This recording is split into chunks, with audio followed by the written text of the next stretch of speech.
Umakyat na sa 4 ang patay dahil sa mga pagpaputok sa buong bansa. 3 naman ang sugatan dahil sa ligaw ng mga bala. Nakatutok si June Veneracion.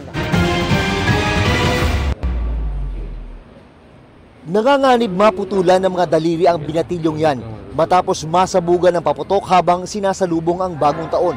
Bukod sa binatilyo, 9 na iba pang naputukan ang isinugod sa Johnny Villanueva General Hospital sa Bukawi, Bulacan.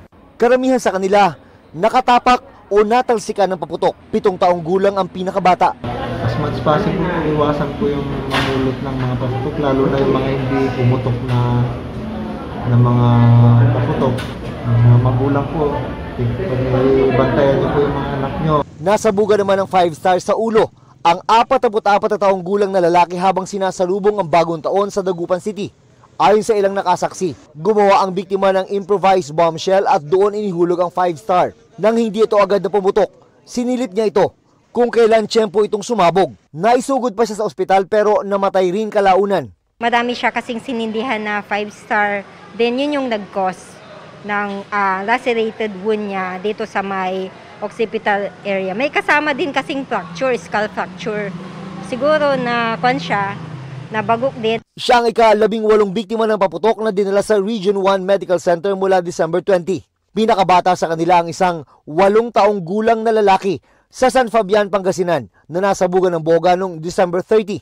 Mula naman sa Cebu ang 2 dagdag sa death toll dahil sa paputok. Habang pumanaw na rin ang 77 taong gulang na naputukan sa Nueva Ecija na una na nating naiulat. Sayang at hindi na zero ang bilang ng naputukan ngayong taon gaya ng target. Bagamat pampalubag ng loob ng mas mababa ng 64% ang mga firecracker-related injuries sa bisperas ng taong 2025 kumpara noong 2024, base sa monitoring ng Department of Health. Pero maaari pa raw itong madagdagan kung may mga late report.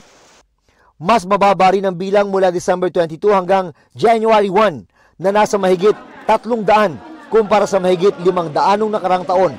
Mas mataas naman ang bilang ng indiscriminate discharge of firearms o yung nagpaputok ng baril ngayong salubong sa 2025. 27 ito kumpara sa 20 noong nakarang taon. 5 ang nasaktan dyan, mas konti kumpara sa 7 noong nakarang taon. Maliban po sa 21 po na aresto ay may puti po tayong at large na suspect po bagamat sila po identified. Sa 6 namang insidente ng ligaw na bala ay 3 ang nasugatan. Yung 3 pong reported injured po as a result ng stray bullet po ay nadala naman po ito sa ospital at nalapatan po ng lunas po. So out of danger na po sila as reported to us. Para sa GMA Integrated News, June Veneracion, nakatutok 24 oras.